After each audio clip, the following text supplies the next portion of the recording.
and I am a rising freshman, and I will be teaching you offensive cybersecurity tools and methods, mostly tools today. This session agenda will include Trojans, backdoors, and rats, pups and fileless viruses, logic bombs, and admin spyware. So the first section is combined a combination of Trojans, backdoors, rats, and pups, fileless viruses, and keyloggers, as they all relate to each other and will have something to do with each other, as we will see. So, does anyone know the story of the real life Trojan horse? You can just type in the chat or use your microphone.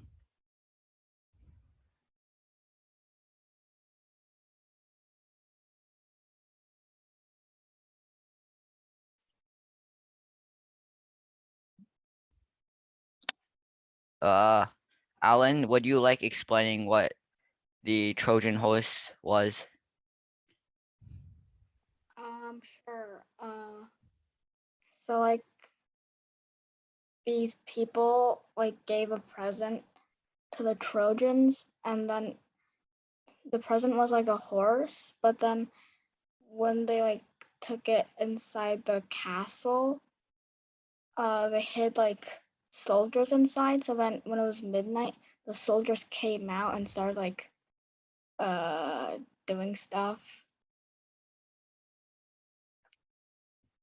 Yeah, that is a story of the Trojan horse, and our Trojan horse in our context of cybersecurity is quite similar actually, as it is a software that seems that like it's a real application, like it's a real game or it's a real browser, but it actually hides dangerous code to your computer.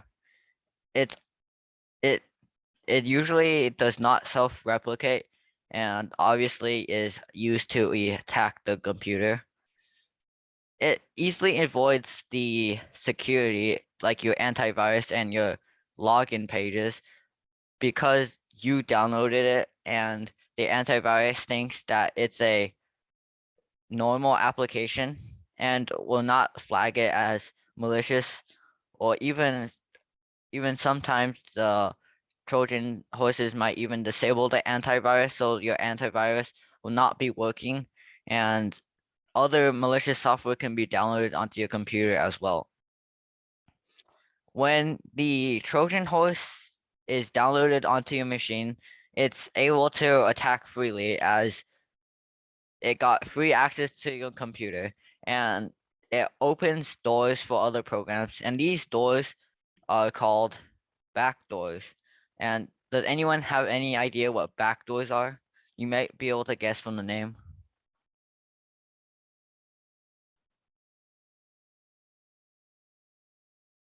Well, this one is just, yeah, self-explanatory. It's another way to get in a computer. Like a back door to your house is your another another door to your house, not the main one. So the back doors, they allow malicious software to avoid your normal login process, like your password and entering your username and other things. And it usually malware installs it, like Trojan horses, like I just talked about. They install backdoors, so the actual dangerous malware that the hackers want on your machine can be used. But sometimes they are also accidentally created, as old versions, non-updated ones, might have non-updated applications, and operating systems might have backdoors because they did not find it when they were testing the software, and the malicious software can just use the backdoor and get onto your computer without you even knowing. These types of malicious software that enter through backdoors are either are either usually Trojan horses that created the backdoor and the people who created the Trojan horses are using malicious software, or they could be downloaded onto your computer as it pretends to be a free website, free game from a website, or a free website for your to help explain your math or something. One specific type of Trojan that it is also could be counted as a backdoor, I guess, is the RAT, and which stands for Remote Administration Tool. And the acronym for this is also quite similar to the actual meaning, as the actual meaning is that it is a ultimate backdoor and can allow the hackers to take control of your computer even though they are remotely accessing it, so not physically there at your computer. And since rats in real life, they live in your house and they sneak around in your walls in your garages or something, and you can't find them that easily because they are super secretive. That's basically what a rat in the cybersecurity world is also too. The the the rat allows lots of devices to be controlled, or yeah, they can track you, such as your keyboard keystrokes. They could see what keys you're pressing down. You could take your passwords and usernames and log in as you, and it can take screenshots of what you're doing on your computer. They could also control your webcam, copy and delete your files, and add other malware to your computer. Does anyone know a way to protect against these malware?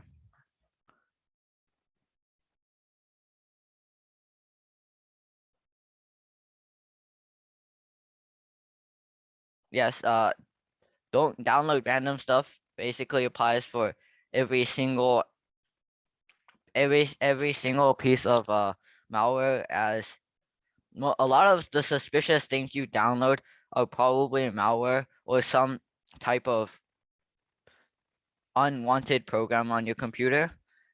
And you always want to keep your antivirus or anti-malware updated, like your Windows Defender. They always constantly come out with the patches, which are usually targeting specific backdoors or specific bugs in the Windows operating system. And you always want to keep your system backups on like a hard drive so they can't be accessed through the network. Like if you keep it on Google Drive or Microsoft OneDrive, then hackers could hack or gain access to the the cloud and gain access to your storage and delete all your files there too. What this then leads to another type of, I guess it might be a backdoor, sometimes could be a backdoor, is the pub or potentially unwanted programs. These potentially unwanted programs might not always be malicious. They might not always delete your files or log your keystrokes or download your files, and they don't do that. They might sometimes be just adware, which I will be talking about later, or it could just sit there doing nothing but slows down your computer and takes up your storage. It usually is installed accidentally from from as it might attach to another file, or some companies just put it there just so it can give ads on your computer once it's on your computer. To avoid these potentially unwanted programs, you always be careful what you install, which applies again for every single malware or cybersecurity offense tools. And you always check applications like Task Manager or whatever you check for to monitor your programs and seeing what they're doing. Can anyone guess from the name what a fileless virus is?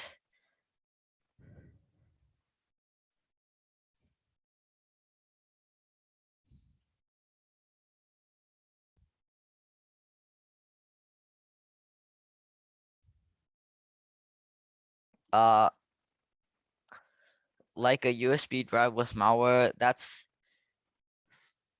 not the definition, but that's not the definition of fileless viruses, but that is also that's a physical attack.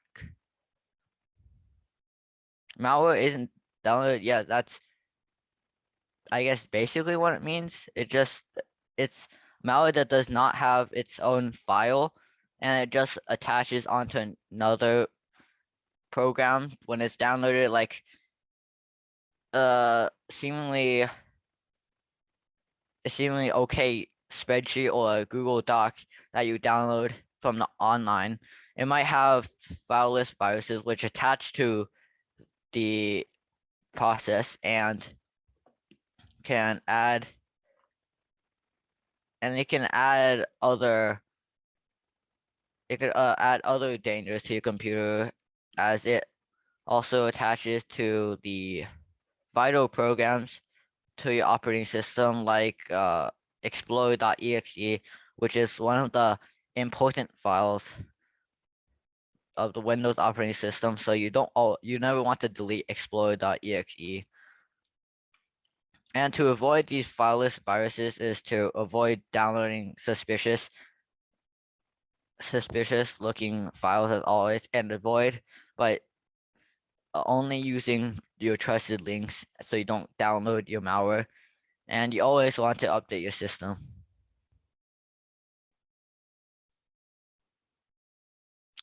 Now, when I talked about logging keystrokes and looking at your files and stuff, these the ways hackers use that is through keyloggers, which is software that tracks what you're doing on your computer. Basically, it logs your data and what you are doing on your computer. Your keystrokes contain valuable information. Well, what that means is that whatever you type into your keyboard, it might be a very important password, or it might be your username and password combo, and the hackers can just use your username and password to log in to your bank account or to your work account or something. And sometimes the keyloggers can log other data too, such as your clipboard screenshots, your instant messages, and even your search history so they can see what you're searching. And they might sell that data to bigger companies. So the bigger companies can use that data to give you ads and things. The keyloggers save all your keyword input and maybe even all what you're doing on computer. So not just your keyboard, but maybe even your what you do with your files or something. It circumvents encryption protections, which means that the data that the keylogger sends back to the hackers is not encrypted, and the hackers can easily see what you are typing into your keyboard and what you are searching up. Ways to prevent keyloggers is basically all the ways to prevent all the malware uh, is to not download suspicious software and programs and run your scanners, maybe even a specific key logging scanner, which specifically looks for keyloggers installed on your system. Since these keyloggers are usually installed with malware, you always want to take your precautions when downloading software so you don't download malware which comes with keyloggers. And you always want to block all unauthorized communications, like all of the if your antivirus reports that there is data going out of a computer even though you did not approve it, then you might want to take a look at that, as that might be the keyloggers sending back data to the hackers. Some famous examples we could take a look at now, or if you guys want to do it now, or we could do it at the end as maybe like a review, I guess. So do you guys want to do it now or at the end?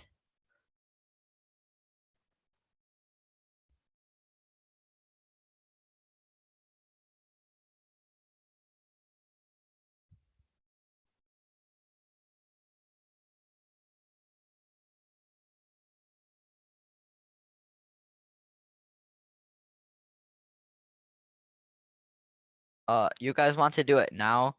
So which one do you want to do? These all are links to articles which we could examine, I guess.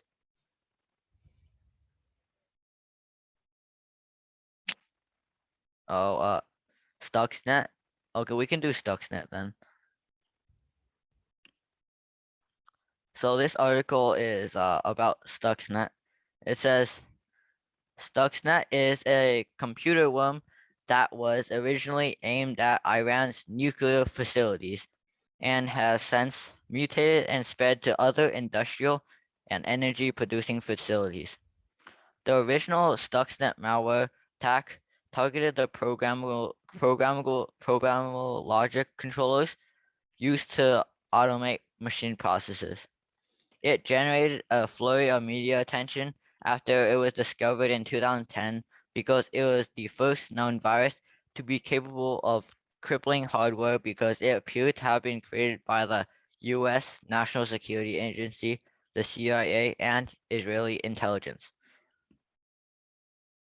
So this section, what is next, the Stuxnet worm do? It goes over how the Stuxnet worm entered the Iran's nuclear facilities computers, and they destroyed, well, centrifuges in Iran's Natanz uranium enrichment facility by causing them to burn themselves out. So the Stuxnet worm basically ordered the nuclear power plant's computers to burn the facility out so that the people can't use it.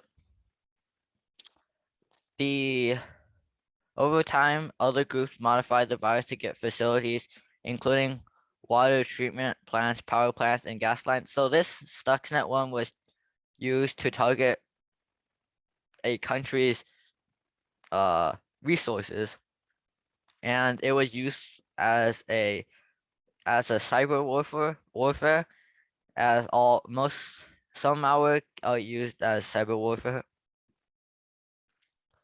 Stuxnet traveled through USB sticks and spread through Microsoft Windows computers, which means that it could infect your PC by someone sticking a USB stick and the Stuxnet worm entering your computer through that USB stick.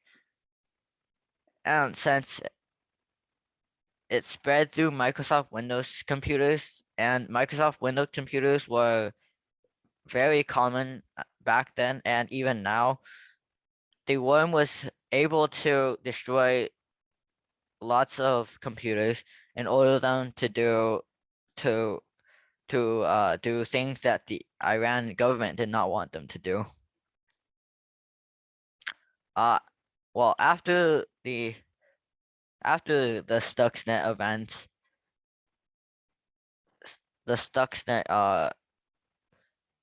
the Stuxnet code was copied, not copied, well, based on Stuxnet code, Dooku was designed to log keystrokes and mine data from industrial facilities, presumably to launch a later attack.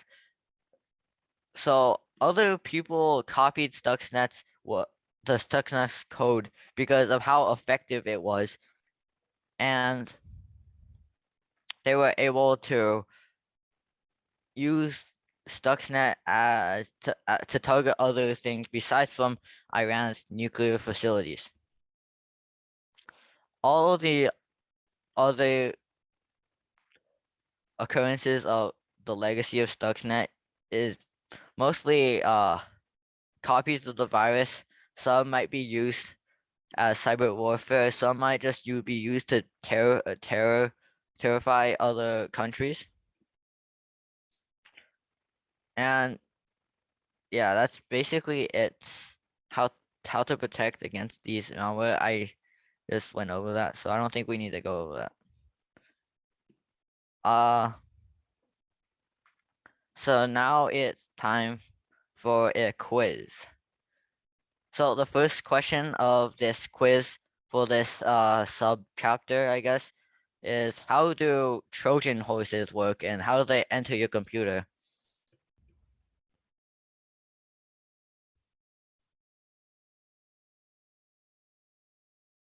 You can answer in the chat or you could unmute.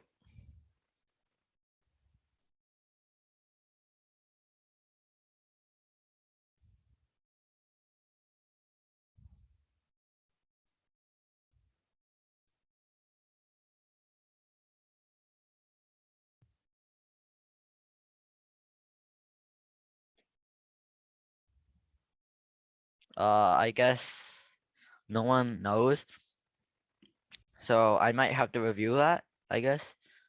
So if we go back to Trojan horses, it enters your computer as a seemingly innocent software, but it actually hides malicious code. So it avoids all security.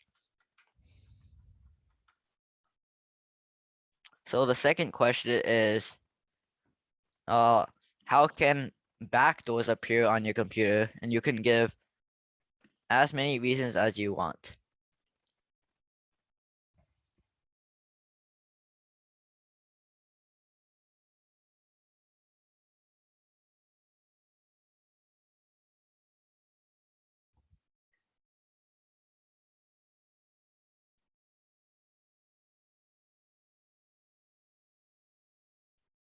Uh, Justin said downloading suspicious software. Yeah, that is one reason why backdoors are downloaded onto your system is because it is downloaded through other software. Things like things like Trojan horses, as Justin just said.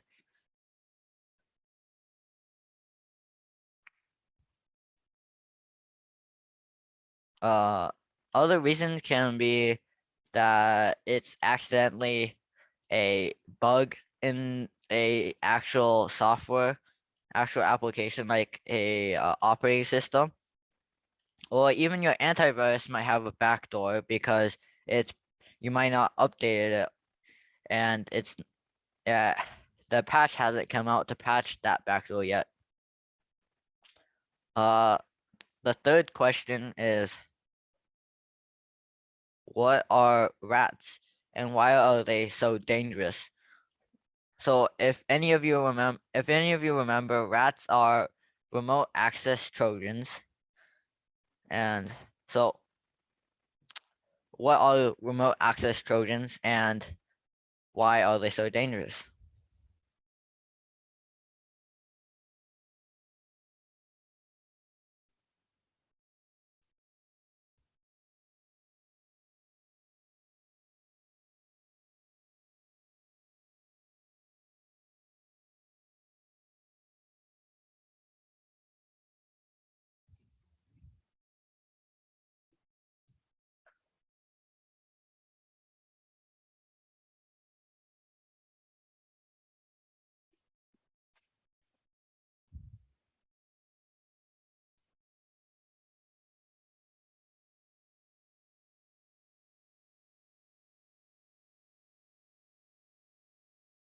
Uh, yes, everything you said, Peggy, it is correct, and that is a very good summary of all the things we just learned, and to very good answers to all the questions here.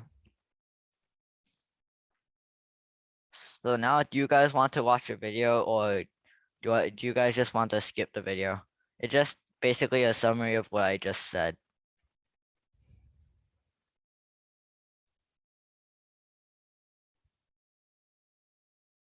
Okay, then we could watch the video. Oregon State residents, if you have a utility meter like this on the side of your house. In history, a Trojan horse was a large wooden horse that was used by the Greeks to capture Troy from the Trojans. In our computers, there is a digital version of this Trojan horse used by attackers to be able to sneak their software onto your system. This Trojan horse software is software that pretends to be something else, and it looks like software that is perfectly normal. You may think you're installing a spreadsheet, an imaging editing program, or a game, but in reality, you're installing malware that's only pretending to be that software. Trojan horse software is not only designed to look innocuous to you, it's also designed to look non-threatening to your antivirus software. And very commonly, Trojan horse software can get onto your system, disable all your security tools, and then have free reign of your computer. Now that the Trojan horse is running, it can configure backdoors or download additional malware to install on your system. One type of software that's commonly downloaded by this Trojan horse software is a pup. This is a potentially unwanted program. This may not be malicious software, but it could be undesirable and may cause performance problems on your computer. For example, it might install a browser toolbar that becomes very difficult to uninstall or remove from your browser. Or it may be a backup utility that constantly shows advertising even when it's not backing up. Or it might be software that hijacks your browser, and every time you try to search something in Google, it redirects you to a different search engine. Here's a list of potentially unwanted programs that I found on one of my very infected Windows systems, and it's a mixture of software that's designed for backups. Looks like there is a download process and a toolbar that's installed, and these potentially unwanted programs with names like Conduit, My PC Backup, Spigot, and Mobo Genie were very easily found by my anti-malware software. We've mentioned earlier that when malware finds itself a way to run on your computer, one of the things that it tends to do is to open up a backdoor on your system. That's because it's very, very difficult to find vulnerabilities and to get users to click on these links. And once malware is running, it wants to find a way to easily reconnect to your system later on without having to go through that very difficult process again. To be able to do that, it starts up some new software on your computer that opens a backdoor. This would be very similar to the backdoor of your house. The malware simply creates a new way to get into your system without having to go through the front door. What's interesting about some of these backdoors is that the same backdoor process can be used by multiple types of malware. So once one type of malware gets onto your system, other types of malware are able to get into and infect your computer through that same backdoor that was created originally. You might even find that software or hardware that you thought was secure may also include a backdoor into its code. For example, very old versions of Linux had a backdoor that was built into the kernel. And you might also find that applications and other equipment that's connected to your network might inadvertently include backdoors as part of the software that's running on those systems. A type of software that attackers might install as part of the backdoor is a remote access Trojan, or a RAT. You might also hear this referred to as a remote administration tool. This is a remote access tool that gives a third-party access to your computer to have nearly complete control over the operating system. The malware that gets installed onto a computer might install this remote access Trojan, and from that point on, the third party is able to access your computer remotely and control many aspects of what the operating system is doing. It can collect a log of all the keys you press, including your usernames and passwords. It might record the screen or take screenshots and transfer those back to the attacker. It can copy files either from your computer or to your computer. And of course, it can then run and embed more malware on your system. This is a screenshot from the attacker's perspective, who's taking advantage of a system that's infected with the dark comet rat. And you can see this graphical administration front end allows the attacker to perform many different functions. They can change the configurations of the registry, they can run scripts, they can transfer files, or even restart the computer, all from this graphical administration front end. The process of preventing a Trojan or a rat from running on your system is very similar to preventing any other type of malware. You don't want to click any unknown links or links inside of your emails. You always want to be sure that your antivirus software is running and that you have the latest signatures installed for that software. It's always good to have a backup so that if a system does become infected and you're not able to remove that software, you can easily restore your system from that known good backup. Okay, so that was a video summarizing what I just basically talked about. So the next section we will be talking about is logic bombs. An attacker loves applications that store passwords as plain text. They take the password. And a logic bomb is it's a you could counter as a pop until it attacks. It waits for an event to happen such as when it reaches a specific time, or the user does something on the computers to allow that logic bomb to detonate, I guess. And the logic bomb is very elusive, meaning that it bypasses the antivirus like Windows Defenders, and you can't catch it because you don't think it's a dangerous thing, as it's just sitting there on your computer. It doesn't do anything until the event happens. A way to prevent logic bombs is to always to don't download anything suspicious, but always to monitor your programs. The logic bomb is hard to spot because each time it's different for each computer, and each case is very unique, as it's usually someone who wants to attack a certain computer, not a whole group of random people on the internet. The logic bomb usually knows where to hit and to cause the most damage and how not to get caught, as the attacker is focusing on a certain computer, and it's probably the hacker probably studied that computer very well and has all the inside information on where to find everything it needs. And of course, you want to back up your files.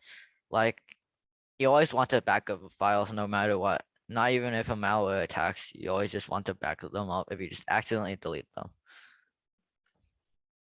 A video,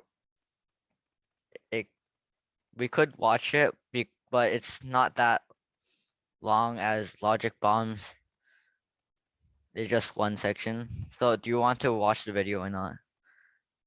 Or I have real life examples right here.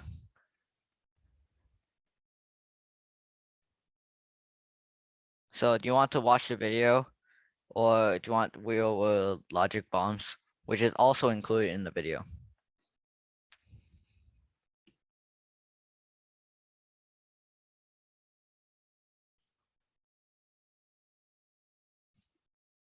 So Alan wants video. Okay, we can watch the video.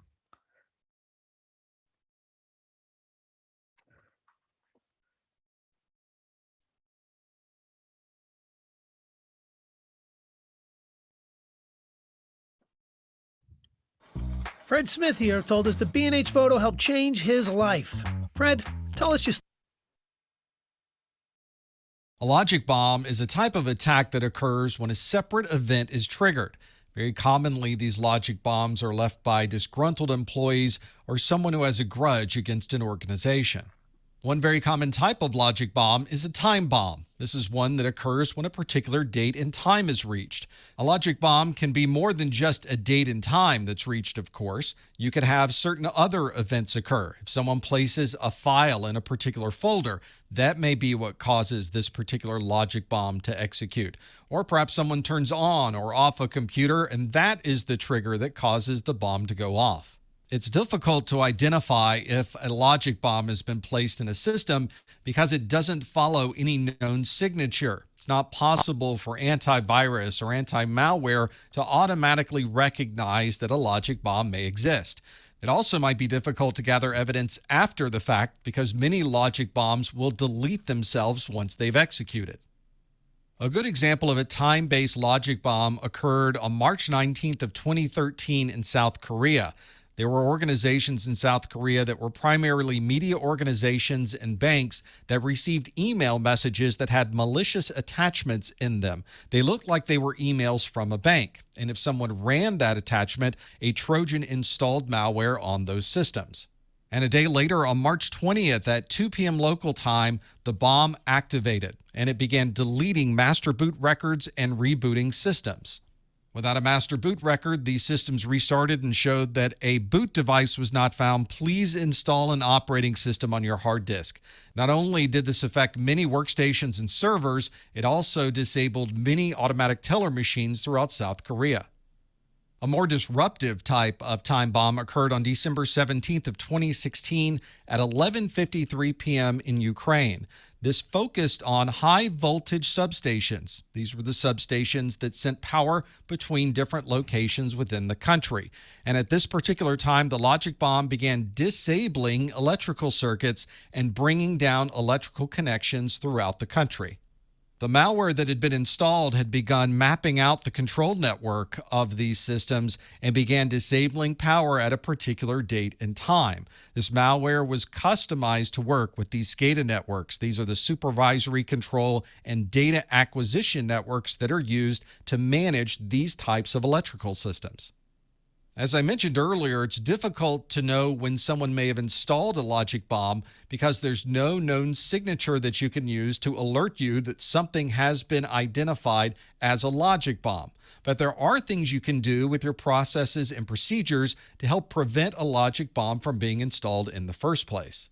A good example of this might be to have a formal set of processes and controls if any changes are made in the environment. That way, if you notice that something has been modified on a server, but there were no plans and no processes in place to make those changes, that might be suspicious and might cause you to do a little more research into what might have changed on that system. There are also automated processes of doing this. You can configure host-based intrusion prevention or applications like Tripwire that will look for certain changes to occur. And if those changes happen, you'll be alerted and notified that someone tried to make a change to that system. And of course, it's important to have constant auditing of these alert systems and the computer systems themselves.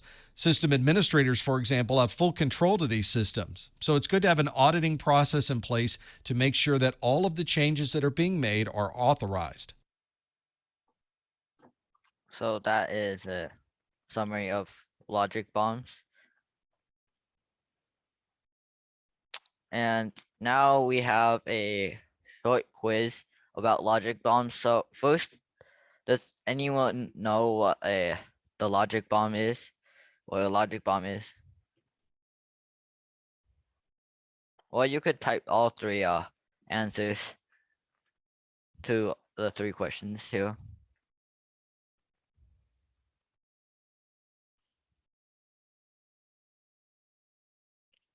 Peggy said malware that runs after a certain condition is reached. That is very precise definition, and it's very accurate.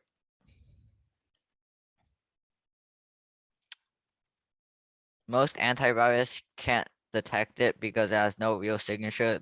That is also a very good answer to why are they so hard to catch. And yeah, each one of the logic bombs is unique.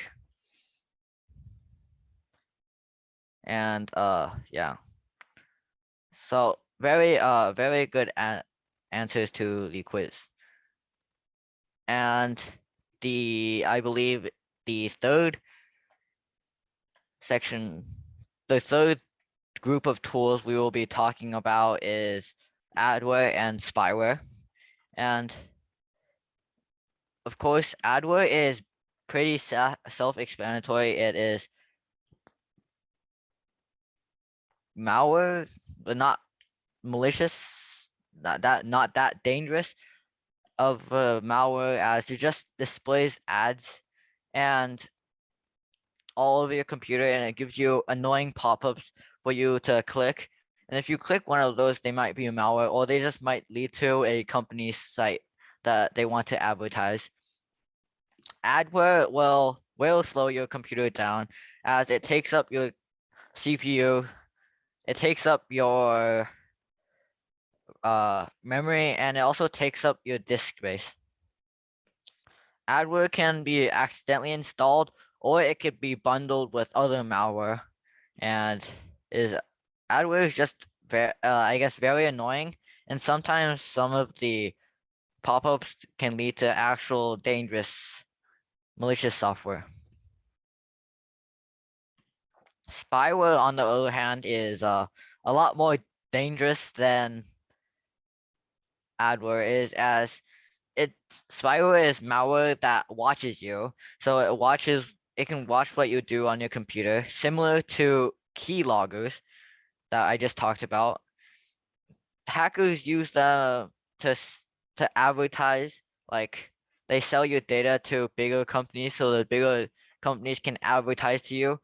They steal your identity, meaning they steal your usernames and passwords to your bank accounts so that they can log in and spend all your money before the bank even notices. And spyware may trick you into installing, as it might pose as a fake security software, or it poses as another software like a Trojan horse does.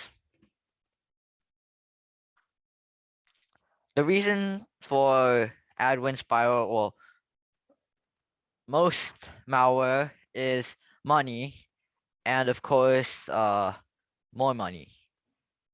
The advertisers, they pay money to the hackers so that they can get the data and advertise to you, so in hopes that you will buy their products, and that your products is and you're constantly annoyed, and your attention is constantly drawn to their products.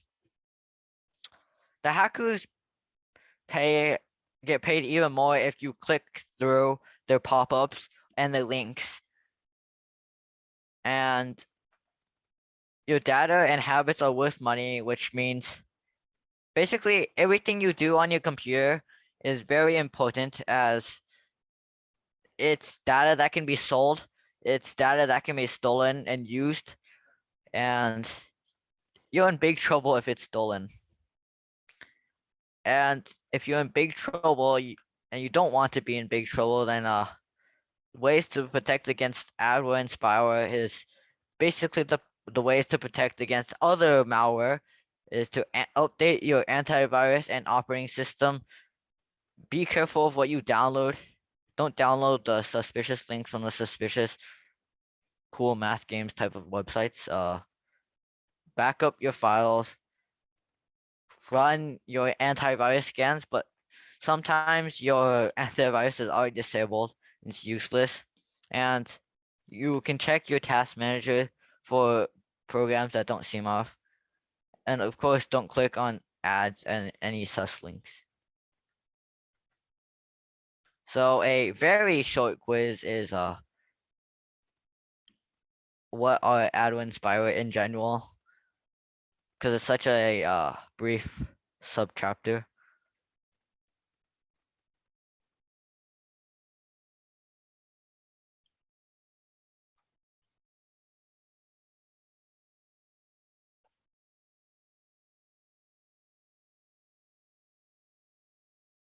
Does anyone have any idea, or did I go too quick?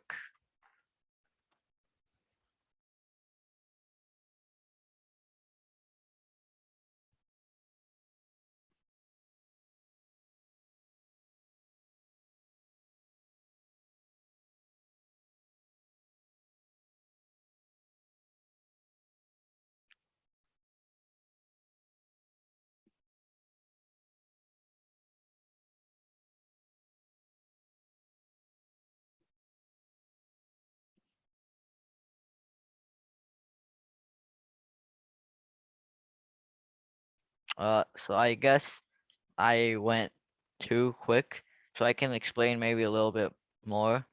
So adware is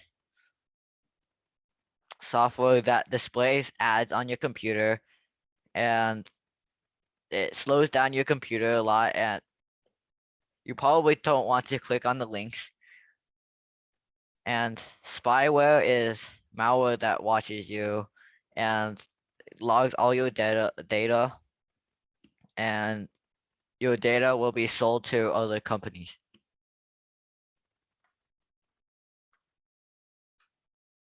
I don't think we need to watch the video, as the video is only like 1 minute long. So the final section, final tool I will be talking about is rootkits. So rootkits are malware that give a user root access on Linux. So is everyone here familiar with Linux? Like the Linux kernel? And does anyone know what the root is? The root is the administrator of Linux. So the root is very powerful, as you know, because it is basically mirrors the administrator on Windows. And once the hacker is root, it can delete and alter your system files. It can modify part of your kernel, part of your operating system, and it can store malware into your system, but you might not even notice it, and it just will never be noticed. And the most scary part is that the operating system and antivirus will think it is a normal operation, and they won't even give you a heads up that something is up. And it's not shown in the task manager or whatever Linux version of task manager is. And so you can't identify it very easily. So the ways to find and remove rootkits is to look for unusual operations. Like, since it doesn't show up on the task manager, you could go through your files and see if the files have been if your files have been altered, or if your files are missing even. And you could try anti-malware scans, but most of the time it will say all clear, even though there might be rootkits stored on your system somewhere. There's always specific rootkit removal tools online, but half of these rootkit removal tools are rootkits themselves. So be wary of what you download for rootkit removing. Secure your system in general and stay alert for more activity, like things that are suspicious, like things that on send you emails, and don't click those emails, obviously. uh I think, does everyone understand, or do people want to watch this video?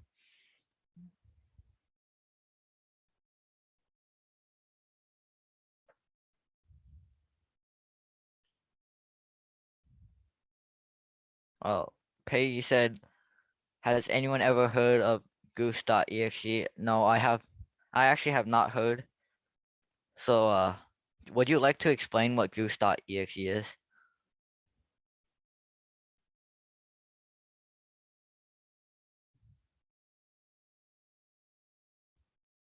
It's a really annoying goose that pops on your screen.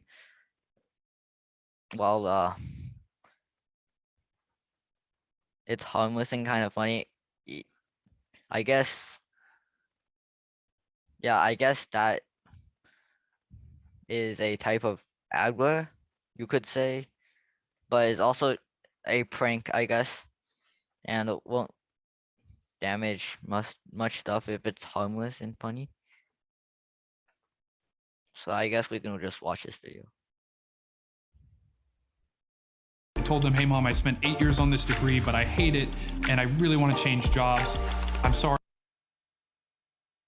The term rootkit has a foundation in Unix or Linux, where root is the administrative account on that particular system. But rootkits can be found on any operating system, Windows, Linux, Mac OS, and anything else. A common characteristic of a rootkit is instead of modifying files in your operating system, it's modifying files in the kernel of the operating system. These are the foundational building blocks of the operating system, and everything that runs in the OS runs on top of that kernel. Because this malware now becomes part of the operating system itself, it effectively becomes invisible to antivirus and anti-malware software. And that's one of the reasons why identifying and removing a rootkit from a system can be a very difficult process. Malware authors were starting to combine rootkit functionality with their malware functionality to create a botnet that would be very difficult to remove from a system. A good example of malware that was starting to combine a rootkit with the malware itself was the Zeus or the Zbot malware. This was malware that was very good at transferring money out of your bank account and into the bank account of the malware author. They combined the Zeus malware with the Kneakers rootkit. This created a type of malware that once it was installed, it made it almost impossible to delete it from your system. Anytime you would try to delete the files, the rootkit would be part of the operating system and would prevent you from deleting any part of the botnet malware. If you tried to stop the Windows process the malware was using, the access would also be denied. Anything that you tried to do to stop that malware from running would be stopped by the underlying rootkit in the operating system. There are some anti-malware and antivirus software that can look for and identify rootkits that may be running on a system. And there are specific rootkit removers that are designed to remove specific variants or specific types of rootkits. Fortunately, we've created new types of BIOS software, such as the UEFI BIOS, that includes a feature called Secure Boot. This secure boot feature will look to see if any part of the kernel has been changed, and it will not boot a system that may have been modified, thereby preventing rootkits from being installed on our modern systems. So that is a summary of rootkits. And now is the quiz for rootkits. So what are rootkits and what do they allow and what do they deny?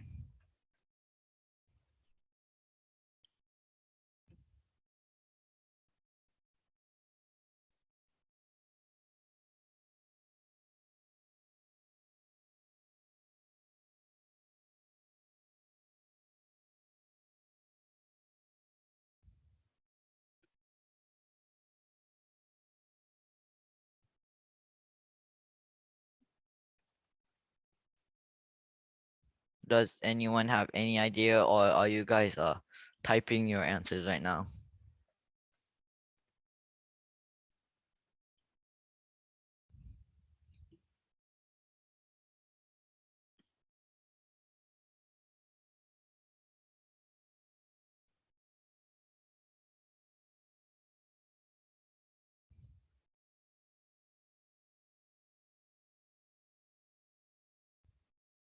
So I guess I could give a short summary again. So rootkits are malware that allow hackers to gain root access on Linux, and rootkits, they deny the antivirus and the operating system from doing certain things and from tracking them, but there are certain tools that you can use to remove rootkits. And now